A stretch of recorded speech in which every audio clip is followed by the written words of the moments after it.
Nitwa Flambelle, umupfasoni, ndi umurundikazi, mfise imyaka 24.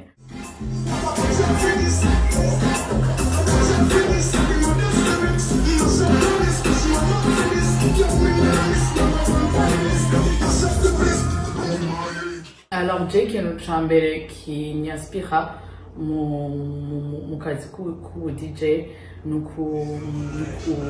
gutanga umunezero mu bantu. Ndakunda gutanga umunezero, donc kuva kera nkiri umwana haba anniversaire muhira nije nayo organiza nije nshami imiziki, ni ibintu en fait biri muri je. Ndakunda gutanga umunezero, ndorganiza n'ama événement. Hari abantu benshi bahora gushikira ngaho mu biriki b'abarundi b'abanyarwanda.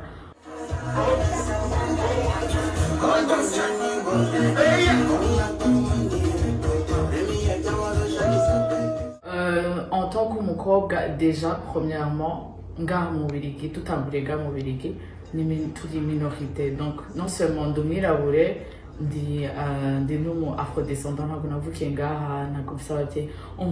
Ni challenge nyene yo kuvuga ati déjà babanze banyakire deja uko ndi, kubera ni milieu y'abagabo gusa y'abahungu, donc non seulement turi confronté yo kuba munsi y'abo bantu y'abo bahungu, donc non seulement ça na racisme na minorité yo kuba noir. Uravyuka imisi yose mu gatondo uvuga ati no, aha hantu ndaza kwisaka ndi kwicara kuri intebe, ndaza kwisaka ndi kwicara.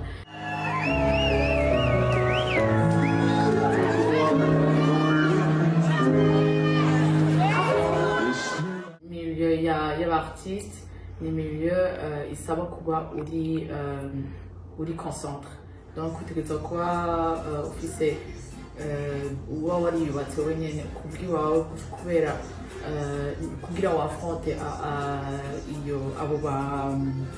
on va dire iyo entourage y'ahantu uri, kubera il faut kuba wiyubaka we d'abord, hama ibindi byose biraza mu nyuma.